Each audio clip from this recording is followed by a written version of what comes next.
Right, chaps, welcome to a tier list of the historical greats. I myself am, of course, the resident expert as to who gets to be called the great in history. I am the resident authority. But today we're going to be taking 28 monarchs or different leaders in history, specifically leaders not, aristocrats and that sort of stuff. And we are going to be ranking them from greatest of all time. These guys are the cream of the crop to great greats. They're pretty great at being great, and they deserve the title the great. Just the great, and great at this point has lost all meaning to me, where they deserve their title. Not really great, where they're not quite touching that sort of special star quality and bloody average. These individuals usually been given their great status long after the fact and usually for political means. First up, I'm going to be putting Alexander the Great as one of the greatest of all time. Alexander did not do anything too much in terms of reforming his nation. There's loads of different criteria as to how to determine who is great and who is not. Some of these people on this list aren't going to be great military conquerors, they're going to be great statesmen.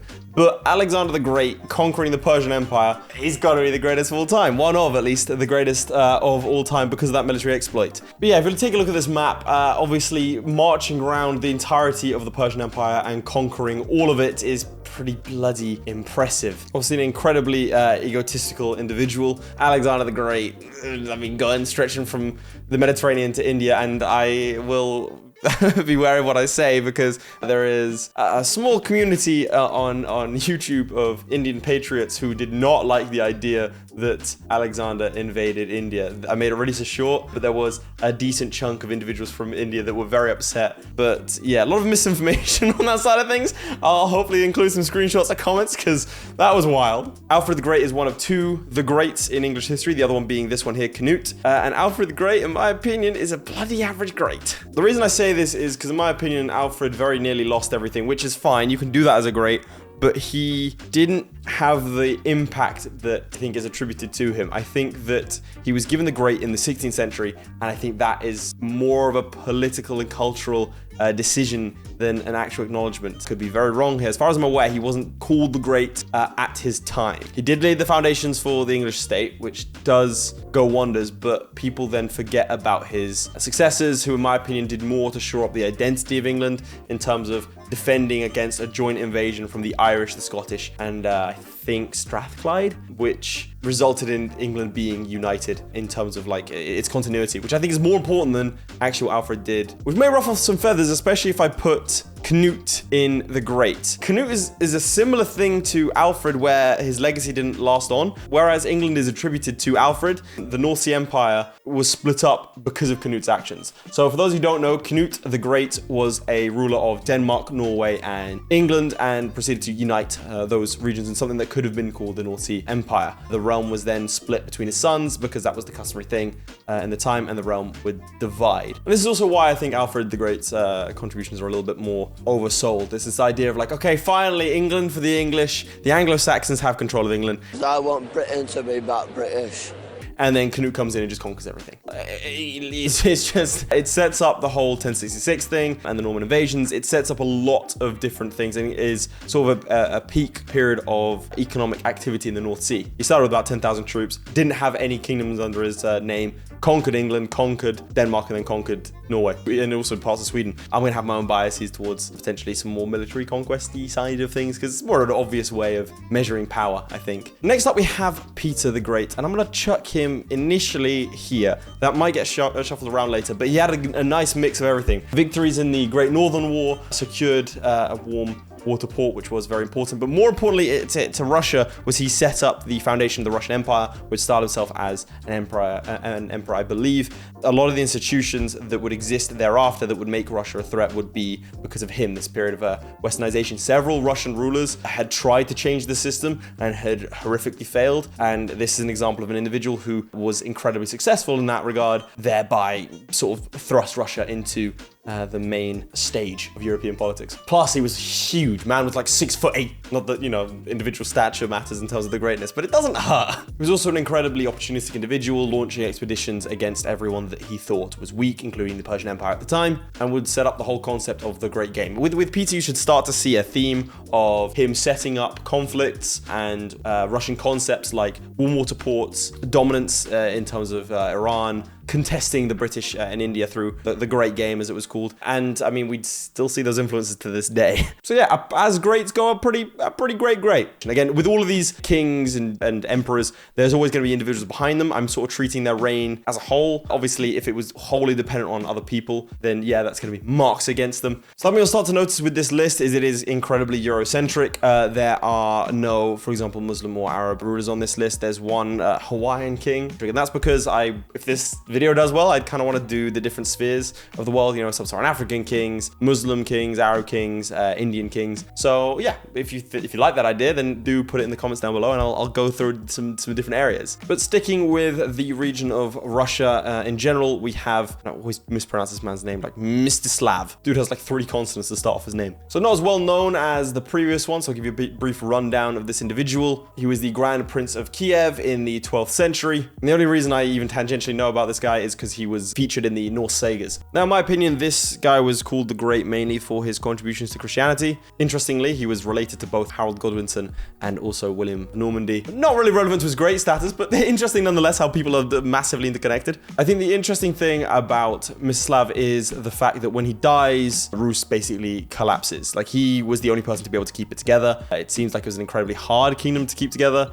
I mean, he was just permanently at war, this dude. He lived for it. Having said that, he's better than Alfred in my opinion, because Alfred he had a worse start, but I don't see anything that he did too much. But that also might be lack of information. With any of these guys, if you think I'm wrong, and I'm sure that this is all opinion based, so I'm sure I will be wrong on some things, then do put it in the comments down below. Call me brain dead, by all means, because I've insulted your favorite monarch. God knows that I would. Next up, I also admittedly that these icons are the greatest, which is ironic given the tier list. But we have Boleslaw. I can't pronounce Polish names. Anyway, he's a king of Poland. He was called the Brave. Brief rundown: this man was an accomplished statesman, bit of a jack of all trades in terms of also having quite good military skill. Installed his son-in-law as a ruler in Kiev. He also managed to fight the Holy Roman Empire, and as far as I'm aware, is one of the greater Polish kings, taking it from something that wasn't really that important to something that then could contend with the best of them, which I think is very, very important given Poland's sort of ascendance in this time for the next sort of couple of hundred years. To be clear, this is around the year 1000, 10th century. 11th century sort of time, and so we see Poland start to become more of an important player in European politics, when just as easily it could have gone the other way. I think there is also a degree of political nature in calling this man the Great, just because of his furthering of Christianity. A lot of greats, I think you'll see later on when I talk about Charlemagne, that their ties to being called the Great is also directly related to how well they were able to convert the lands around them, as well as their own lands. Obviously, that doesn't really matter if you're taking an objective view. Oh, look, if you're going to be super like nationalistic and jingoistic, then sure, you might view Judeo-Christianity as your culture, and therefore might view the advancement of that culture as an accomplishment. This seems like a stupid way to go through history. But Boleslav definitely deserves the title of the Great, again taking Poland into a new era where it was able to effectively influence those around them, and being such a special monarch that his sword, I believe, and I could be completely wrong here, but his sword that he chipped, the chipped sword would then become a ceremonial sword in the crowning of Polish kings, thereby showing huge cultural significance to the state. And as you can see, there's a lot of coins, and these are going to be more ancient kings. Just occurred to me that I put Xerxes instead of Alfred, so let's switch that one around. That's Alfred, that's Xerxes. We'll come up to Xerxes later. Ancient history buffs everywhere, mauling at their screens at that time. All right, next up we have Otto the Great, who I am tempted to put him up here, and you'll see why in a second. I think he is Yeah, I think he is going to be there. I mean, Alexander's a near mythical figure, so it always feels wrong to put someone alongside him. But Otto the Great is a figure that I did study. For those who don't know, this is a 10th century king, although in my opinion, he's the first Holy Roman Emperor. And now I could hear across time and space itself the gasp of people saying, well, actually, Charlemagne was crowned Holy Roman Emperor. I personally don't agree with the assessment that Charlemagne was the first Holy Roman Emperor. I think he was crowned as such, but I think Otto created the Holy Roman Empire as it would be known for the next sort of 900 years in its state. So he started out as the Duke of Saxony, as well as the King of Germany at this time. Obviously, Germany itself wasn't a state really. Of course, it would only become a state 1,000 odd years later, 900 years later, would end his life as the most powerful man in Europe, having secured peace with the Byzantines, having expanded his empire into Italy, unifying the German tribes, arguably won his struggle with the papacy. Later on, you'd have something called the investiture contest, which was the idea between the struggles between the Holy Roman Empire and the Pope as to who sort of had moral authority over the other one. More importantly, specifically to do with Otto, he also issued his own coinage, created what is known as like an Ottonian Renaissance in architecture and writings. Immense conquest, sets up the Holy Roman Empire, was ridiculously competent in battle fighting the Magyars, advanced his cultural interests as well as setting up the institutions and that he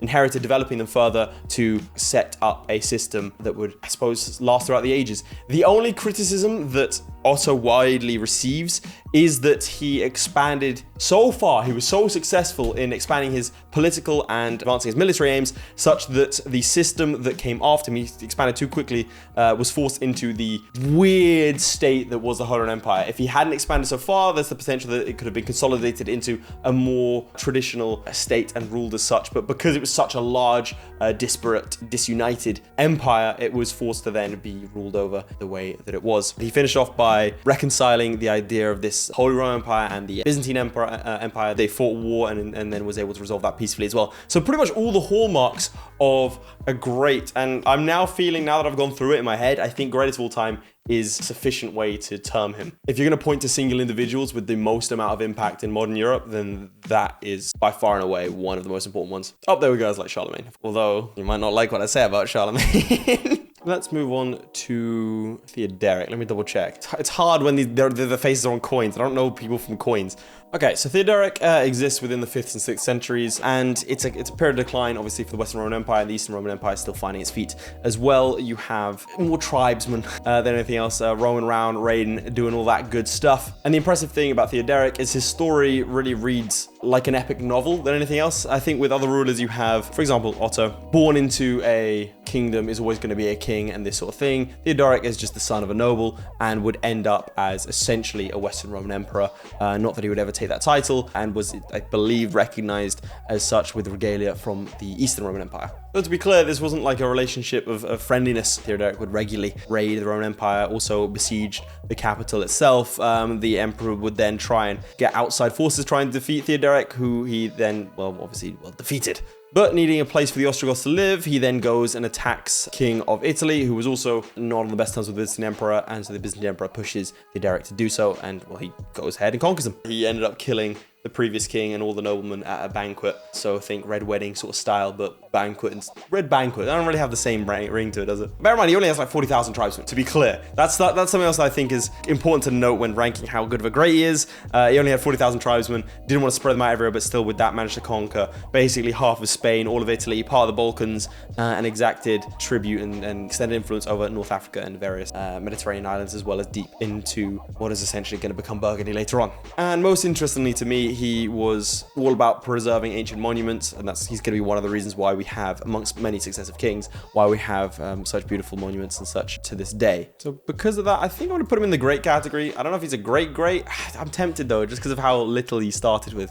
He's in between these. I think he's better than Cnut. I'm tempted to drop Cnut a little bit. Wait, what? What's the why did I put Alfred as the Great? Why would I put Alfred as the Great? I don't know why I tore him off. Well, I've messed something up. That's fine. We'll move on. Yeah, like I said, I think he's definitely better than this. I think just the lack of the reason that Peter was so great was because he had institutions that would go on for the ages. Theodoric really didn't, and I think that's why I put him in between these two. But he's still absolutely better than Cnut, who I may drop down later on, just in comparison to other greats. But then again, he's still a great. We'll tweak it. I don't know what that noise was that I just made. Okay, we have someone that I'm not too familiar with, so this is going to be a stab in the dark. We're going to learn some things together. This is Mithridates the VI, the king of Pontus. So the first thing I'm reading about him is that he married his younger sister when he was 16. Oh no, his younger sister was 16. Yeah, it's not starting great for Mithridates. Did expand his kingdom quite a lot though. I mean, there'll be a map up on the screen, but that's a lot. Then he just engaged Rome because they were meddling in his affairs. That's pretty sick. I'm not gonna lie, that's pretty badass. Okay, so I'm gonna put him not really great. That's just because he's a victim of circumstance. It looks like, to me at least, and correct me if I'm wrong because this is not a ruler that I know too much about, he expanded his territory extensively, fought the Romans several times, ultimately losing, which is why I can't call him the Great. But that's not really fair to him because it is the Roman Republic, and he did defeat them several times, fought them to a standstill a few times, but was ultimately defeated. And so that's always going to color the opinion of him. So I'm going to put not really great. I think he's better than Alfred the Great, but just because the circumstances meant that he was sort of fighting a losing battle, but managed to cling to that for a while. Incredibly ruthless. Like, man was genociding, committing fratricide. I mean, he removed his mother and brother, like married his sister. Bit of a wild individual. All right, we've got Xerxes. Where am I putting Xerxes? I accidentally confused him for Alfred earlier, but that's fine. We carry on. I'm gonna be honest, I don't know why this man is called the Great. He's the son of Darius the Great, so he has been given a massive multi-ethnic empire. Father started off all the large-scale construction projects that Xerxes dedicated himself to. He went across the Hellespont to attack the Greeks, raised Athens, sure, won all of that, gained control of mainland Greece, but then lost, got scared the Greeks might trap him, and then retreated, leaving behind a general who was then defeated. So a failed invasion. Who the hell is calling this man the Great? And then he was just killed, like he was assassinated. Yeah, I'm not having it. I think he's worse than Alfred, worse than bloody average. Didn't really do anything, continued his father's project, and then got killed. Unless I'm missing something huge here, chaps, that is where he'll stay. I feel bad now. Right, let's move on to a better king, Gustavus Adolphus. So I'm going to put him in the Great. I think that Gustavus Adolphus is sort of the first... Okay, let's talk about military first. Well, the father of modern or early modern arms and military matters. He changes the course of the 30 Years' War, storms down south, and thereafter sets up with military reforms that would make Sweden a power when, realistically, it didn't have the population base to become a power. And I think people sleep on how impressive the Swedish military was, and I know that sounds strange, but it's true. The Swedes should not have, by any metric, been able to even remotely influence other nations with its small population size and relatively weak geographical position. However, just because of how good their military theory was and how good their armies were, they were able to project a large amount of control and power across Europe and were a great power for a while. A bit of a flash in the pan is Gustavus Adolphus. Turned up, inherited 3 wars when he was 16, won everything and then died. Which is pretty impressive, and yeah, he transformed Sweden from a regional power into a great power. Given his rather weak start, you can't deny Gustavus Adolphus is a great. Didn't have the lasting impact that these guys would have, which is why I would say he's here, but definitely better than Cnut and should be above over here. Catherine. Bit of a change in pace. So another Russian ruler, we have Catherine the Great. I keep on saying like their full names, the Great, as if you don't already know what their epithet is going to be given the tier list. So an 18th century Russian empress, and one that wormed her way a little bit to the throne. Undeniably effective. To categorize her realm in a word would be very tricky, but expansion would not be far from the truth. You have a lot of expansion through diplomacy as well as straight up conquest, defeating the Turks, setting up colonies in Alaska as well. So generally just this unfolding of the Russian bear and continuing the work of Peter. I find a lot of similarities in their sort of characteristics and the desire for Russia to be a modern state. Russia at this point becomes a great power, seeing large-scale immigration into the cities owing to rather advanced and enlightened ideals from Catherine, founding a lot of new cities and generally focusing on improvement of the nation state versus personal glory. And I think the most remarkable thing about Catherine the Great is the way she ascended to the throne. Bear in mind, this is not someone who is Russian by birth. She was born in Pomerania to like not a very special family. A small German family. So yeah, an incredibly educated individual, and very rare for a woman in these historical times to be able to command such respect, especially given the state of Russia. It's worth noting that she was surrounded by and encouraged several incredibly talented individuals. So it's not just her, but then again, can you say that it's just one individual with any of these people? And so for that reason, I'm going to put her as the Great. Can attempt to put her up here as well. So I'm pretty sure previously I discussed Otto when I meant Theodoric, but you know, we move. Somewhere in between here. I'm gonna put her there for now. Oh, is it time for Charlemagne? Now Charlemagne is widely considered the first thing that you think of when you think of a great king. It's literally his name, Charlemagne, like Charles the Great. Like, that's just his name. I think a lot of people expect me to put him up here. I have studied Charlemagne, to be clear. This is not something I'm just Googling now. And maybe it's because of my own biases, but I've always found Charlemagne to be a little bit lackluster. I'm sure I'm going to get a lot of hate for that. Now, it's undeniable the cultural impact that Charlemagne has had, often called the father of Western Europe, or the father of Europe, actually. He's united most of West Europe for the first time since the Roman era, did a lot of stuff in terms of the, like, what's going to be called the Carolingian Renaissance from there on. Yeah, you're going to see a lot of cultural activity, including, for example, the Palace at Aachen. Like, it's undeniably an impressive reign, as well as being called the first Holy Roman Emperor, which I, again, disagree with. Again, I think, personally, that a lot of the emphasis that's placed on Charlemagne is because of his religious exploits in terms of his conversions and conquests of the Saxons and pagans in the East. And I think that's where a lot of his reputation comes from. That's a personal belief, that's an opinion of mine. I think that's why he's heralded as such a figure, because he is almost a bastion of Christianity and the expansion of Judeo-Christian ideals. Basically, he would Christianize, for example, the Saxons, and would kill anyone that didn't convert. There's also the idea that he never lost a battle. In my opinion, that's complete folly. His retreat from Spain, his baggage train, was attacked by the Basque people, and the Basque people definitively won that, leaving the rest of the army to Scarpa as well. But I also think that he inherited quite a fortunate position. Kingdom was split between him and Carloman. Carloman dies. He gets control of an incredibly large piece of land. At this point, the Muslim expansion into Europe has been halted via the Battle of Tours and Charles the Hammer Martel. I know people don't like it when I say Martel as well as the Hammer, but it sounds so much cooler. But he inherited a massive realm, fought against weaker opponents. Wasn't that militarily impressive, in my opinion. It just wasn't that impressive. One thing I won't take from Charlemagne at all was his patronage of the arts. I think that was an incredibly impressive undertaking, as well as encouraging literacy rates and, you know, the advancement of writing. And I think therein lies his great status, for me at least. The economic and organizational reforms that he put into place were incredibly effective. However, like I said, I'm incredibly biased against Charlemagne. I'll fully acknowledge that fact. But the lack of any sort of impressive opponents, to me, categorizes him as not really great to the great. In between these two, again, Cnut has to go down. I can't say Cnut is better than Charlemagne. So I'm going to contrast Charlemagne with Cyrus the Great. Cyrus the Great didn't inherit a large realm, but then expanded to the largest empire the world had ever seen up to that point. If you don't know, this guy is the founder of the Achaemenid Empire, the first Persian empire. And under him, you have all of the ancient civilized empires under his rule that is in the Near East. So a ridiculously effective military expansionist. He then also has great tolerance for those customs and religions of the lands that he conquered. He also then developed a system of central administration. So in stark contrast to, for example, Theodoric and even Otto at this point, conquering a territory and then not really being able to govern it. He conquers the territory and then creates the administrative framework necessary for that to then be ruled going forwards. This is one of the most important figures in history, and managed to do it whilst being a proponent for human rights. Now, there is the argument that can you be a proponent for human rights whilst also conquering territories?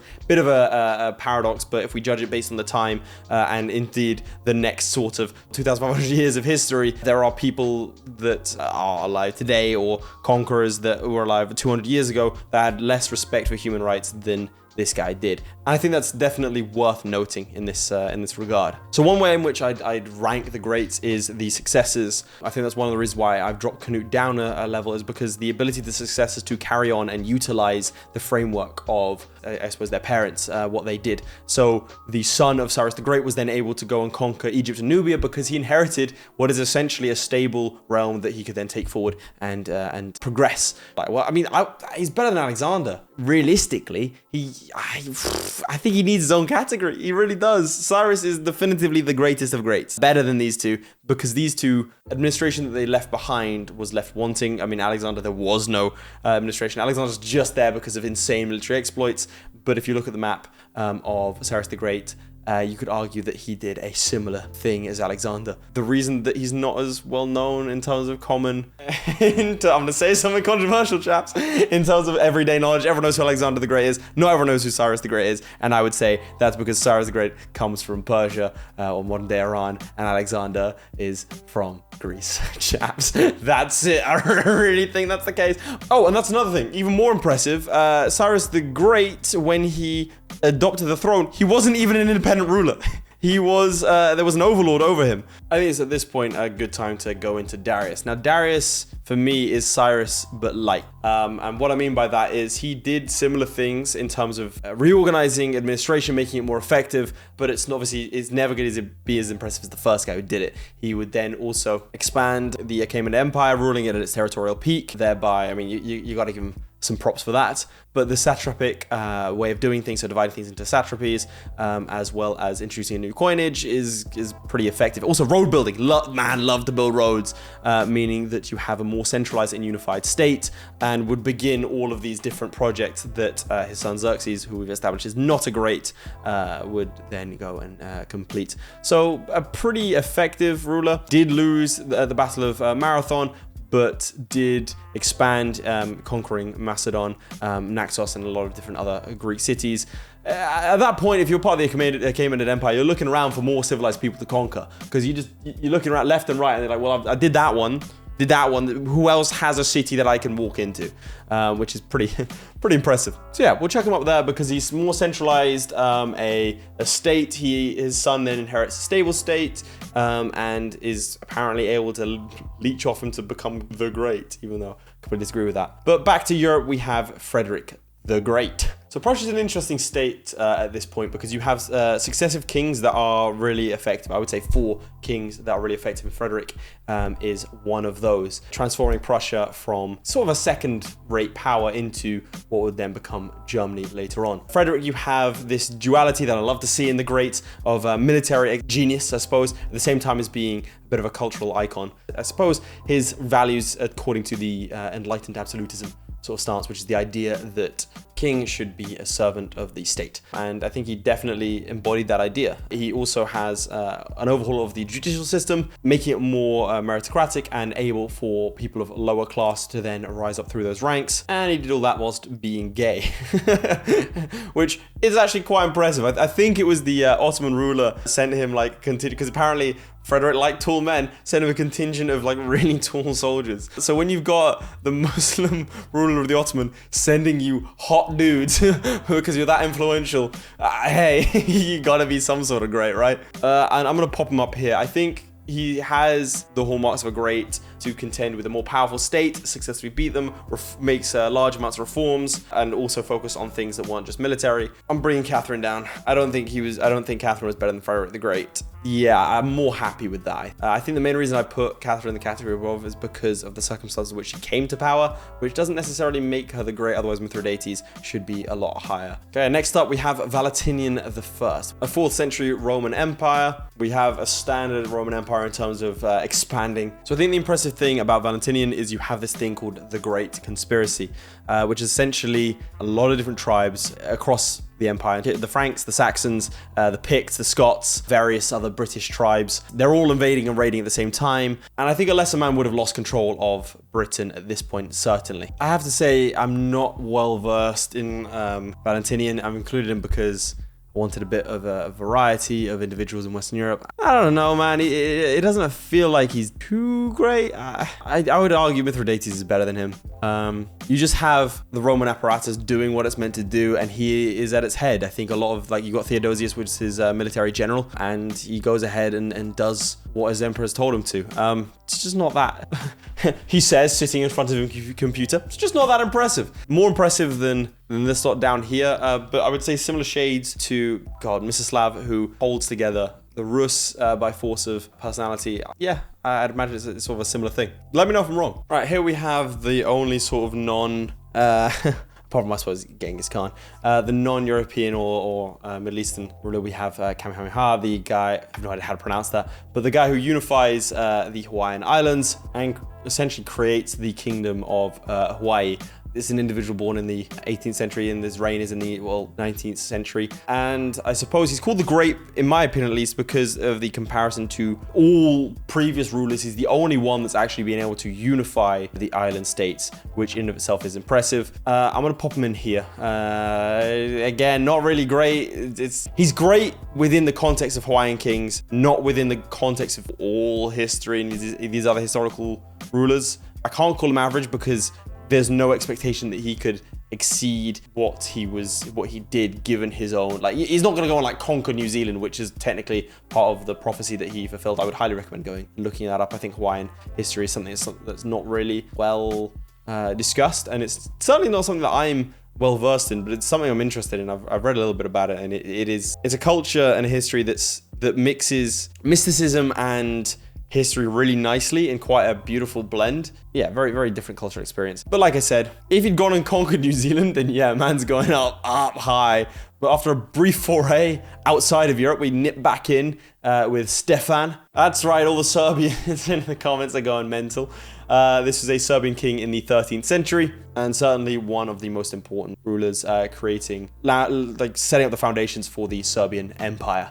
100 years later, this all starts with him. And those of you who play U4 are gonna recognize the Kosovo gold mine, and it was under this individual that mines started to become exploited more effectively, and so you see a surge of wealth for Serbia at this point, which was then used to advance the conflict between Epirus and Nicaea, the Greek states, and force his way through. I think there has to be an understanding that Serbia at this point is going to be one of the stronger nations in the region, because we have the events of the Fourth Crusade happening. So you have a fractured Latin empire, loads of little Greek states that are all vying to become reclaim the Byzantine Empire. So it's not exactly the worst situation for him to be in, but he did take advantage of those ones. However, he was defeated by his son, because his son felt like his younger brother was going to become king instead of him, and so demanded the throne. Stephen the First refuses, and so his son rebels and defeats him. For me, a very, very important character in Serbian history, but was he the Great in comparison to everyone else here? I'm gonna say bloody average. It's called the Great, so I will judge him as such. But yeah, to be defeated and sent packing at the end, bit rough. He did do a lot of good things, but that's like, bear in mind, these average kings are still good king. Let's not, like Alfred, still a good king, but maybe shouldn't be called the Great per se. And I know that I've just incited a war with the Serbians, one which I'm not likely to win. Right, we have the first of two Louis, quite literally Louis I of Hungary. 14th century king of Hungary, Croatia, and also Poland. The interesting thing about Louis is he reverses losses that have been happening for the past couple of decades. He's fighting the Tartars, launches a crusade into Lithuania. He also fights Serbia, the Golden Horde, and essentially forces Venice to renounce towns on the Adriatic Sea. They would later on gather those back, but yeah, he did pretty well. Then he also inherited Poland, is kind of key to note, and his realm would split after his death. So whilst he was an incredibly powerful Hungarian monarch, he inherited a stable and rich kingdom from his father. He inherited Poland. In my opinion, didn't really have too many significant opponents. We have shades of Charlemagne in this one here. And to be honest, because of how bad of a ruler he was with regards to southern Italy, he then had to retreat out of Naples. Having said that, one big advantage he has is contemporary Hungarian chronicles call him the Great at the time. I would argue again that's because of his pursuit of Catholic aims. It's kind of hard to argue with contemporaries. That's going to be a massive plus. So I mean, I'm tempted to call him the Great, or not really great. I mean, I would say he's stronger than some of these characters, but not as good as others up here. He's inherited a good kingdom, inherits Poland, wages a bunch of wars, but doesn't really... Adversity, that's the key part for me, adversity. Waged a bunch of wars and certainly won them, but you have massive strife on this end, the challenging of contemporary institutions here. He's still a great, but he's not, a great. God, I'm gonna be called a hypocrite when I talk about Louis. Next Louis, at least. So Louis is a classic great, in my opinion. One that encompasses many different areas. You have the military expansion, and indeed he was termed to be a big fan of war. He was a classic EU4 player, classic grand strategy player. When at peace, he's preparing for war. When at war, he does his job well. He also would construct other big projects, such as several canals and such, founded the French Academy of Sciences, so didn't ignore that side of things as well, which I think would limit him in terms of, the great. It does wound me to say that a French king exemplifies what it is to be a great king, defeating the Spanish, which realistically Spain was at that point the dominant power and challenges the power structure in Europe at least. And the key part is, in terms of the adversity front, he fought in the Franco-Dutch War, the 9 Years' War, as well as the War of Spanish Succession. That does mean he's fighting against the English, fighting against Brandenburg, fighting against Spain several times, also fighting against the Holy Roman Empire. It's pretty impressive that he managed to defeat a lot of enemies. Look, it wasn't exactly total victory every time, but it still advanced the aims. And the only sort of mark against him has to be said that the kingdom is in a lot of debt after the War of Spanish Succession, but ultimately pretty effective, hard to fault, a reign of the longest of any sovereign, and what a reign it was. So, we're gonna have to put him as a great, realistically. Again, it pains me, but he has had a lasting impact, had the time to do it, rarely failed. Military success coupled with advancement of the arts, great construction works, and leaves the kingdom in debt, but in a much better power sort of status than when he found it. Now we are on to Manuel I Comnenus. This is the ruler that I would think of when you talk about a state being in a broken form and then putting it to somewhere better, which in my opinion is a lot more impressive than inheriting a good state and improving it. So for those of you who don't know, Manuel Comnenus is a Byzantine emperor who ruled over the Byzantine Empire in the 12th century. We see over the course of Manuel Comnenus' reign, the Byzantine Empire has its military and economic power drastically increased, as well as a cultural revival. We see, in my opinion, this is the last hurrah of the Byzantine Empire. This is the last time that you can truly say that it was a power or a great power of the region. It does have failures, particularly trying to invade the Norman Kingdom of Sicily, which fighting the Normans at this point in history, bloody difficult. We also have an invasion of Fatimid Egypt, which didn't really do too well in my opinion. I think that sets up the stage for the Muslims to then take back Christian kingdoms, but that's not in his timeline, so I suppose we can't really say too much about it. But we do see a really ill-fated attempt to dislodge the Seljuks in the east, and ultimate failure in that regard. However, it has to be said that after Comnenus dies, like I just hinted at, everything sort of falls apart. You have several failures, so whilst we do have an impressive maneuvering of things given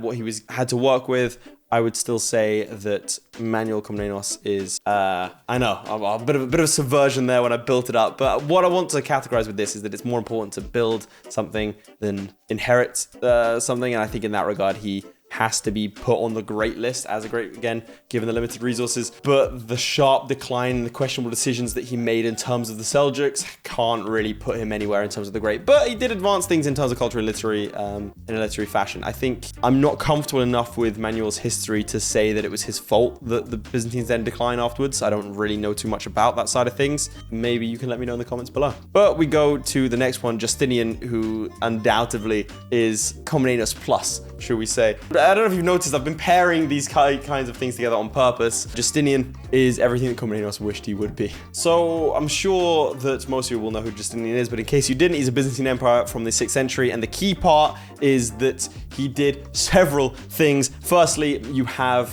the idea of Renovato Imperii, the idea of reclamation of the empire, and it was incredibly effective, conquering vast swathes of the Western Roman Empire, which had collapsed previously. Obviously, you can attribute that to Belisarius, but if we're looking at Justinian as the sort of figurehead for all of the success that the Byzantines had at this point, then that is absolutely one of them. We also have the rewriting of Roman law, which is still the basis of civil law. I've studied law to a degree, and the impacts of someone, obviously it wasn't him personally, but in terms of under his patronage, someone writing something in the 6th century that's still used today, pretty goddamn impressive. At the same time, we have expansion of the Roman Empire to peoples that have never been under Roman rule before, and more importantly, we also have incredible building works. This was sort of Justinian's pet project, and something that you can directly attribute to him. You have the Hagia Sophia, we have a blooming of culture and of education in this region, and so essentially you have advancements on all fronts, including against the Sassanids, who at this point have been, I suppose, winning for the past while against the Byzantines. You have the first idea of a Roman offensive versus something that they'd sort of been on the defensive for a while and sort of just been maintaining positions, meaning that tribute was just exacted. Ultimately, he did give tribute to the Sassanids, but that was probably a good idea. But ultimately, you do have this explosion of territorial control over Italy, over North Africa, over vast swathes of the Western Roman Empire. As coupled with all of these achievements at home, it's hard to call Justinian anything other than a great. I would maybe even put him as the greatest of all time, just because of lasting impact of the programs that he oversaw being in place today. Again, I'm referring to the whole law aspect of it. Again, you can't just do something in the 6th century and then I study it literally 1,000+ years later and not have me call you one of the greatest of all time. It's impossible. For the next one, Ramesses II, we have a brief foray outside of Europe for a little bit. This is in like the 13th century BC, so a very, very long time ago, and regarded as the most powerful pharaoh of the New Kingdom, which was the most powerful ancient Egyptian period. This guy invades Syria, he invades Nubia at the same time, building cities, temples, monuments, and apparently having an estimated army size of 100,000 men, which is frankly ridiculous when you're thinking that at this point, farming's been around for what, 8,000 years? Like, it's not been that long to have that sort of size. So at 14, he's appointed as the Prince Regent, and then lives to be around sort of 90-ish, giving him a long time to cast a long shadow over Egyptian history, such that many pharaohs would name themselves after him, and you see the cultural influence that he has, pyramids and his substantial building. Massive military expansion, gonna be one of the greatest powers on earth at the time, in one of the most ancient civilizations. We're not ever gonna know everything about Ramesses given how far back he was, but realistically, when you think about greatest of all time, you can't have a list without Ramesses II. Otto is now in very good company. I'm gonna keep him there. I'm gonna keep Otto up there because I still think he's very impressive. I think I need another tier list, because putting Ramesses and Justinian on the same level as Otto, kind of tricky. I'm gonna quickly move on to Theodosius. I'm gonna put Theodosius here. He's the last unified Roman Empire that would rule over both the East and the West. It would split after his death. He would also pursue his own dynastic interests, which would spark two civil wars. He was instrumental in prolonging the life of the Roman Empire, but realistically, I don't think he did too much else. Most of his policies and such were in the realm of Catholicism. I think personally, his great status is once again been propagated through that lens. So yeah. The reason I wanted to talk about him is so I can compare him directly to Constantine the Great. This marble head down here did have military success, but more importantly, enacted several reforms. You've got restructuring the government. You've got the military authorities being split from the civil ones, which is quite crucial for a state to not be immediately couped. And he creates a currency that will be the standard for the next 1,000 years across Europe. So when we're talking about the Greats and we're talking about long-standing impacts, that is definitively one of them. It's also important to note that he founded Constantinople, named after himself, not Alexander there, maybe.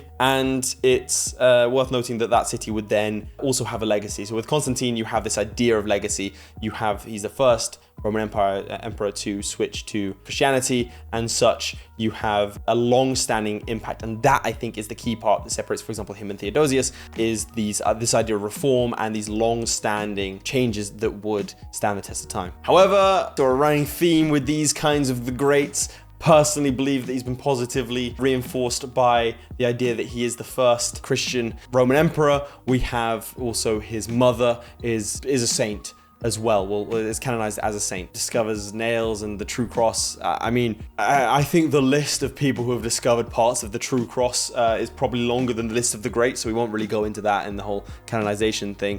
But I personally would say that, again, the emphasis placed on the conversion of her son and it being attributed to her does go some way to explain to me why Constantine's revered as such. That's not to say that he didn't do impressive things, but it is to say that he's not one of these like almost mythical greats. He is better than other ones, other contemporaries, and certainly did do a lot in terms of enacting reforms and in terms of the military side of things. But I wouldn't say that he is one of like the greats, which to me is a little bit concerning, because then I put Charlemagne and Constantine, traditionally two of the greats, in just the great category and not in one of the upper echelons. And we have our final two. Some of you may not, or I suppose most of you won't recognize Solomon I of Imereti. This is an 18th century ruler of Imereti, obviously given the name. So I would say that the impressive nature of Solomon I and why he's called the Great is his resistance against the Ottomans.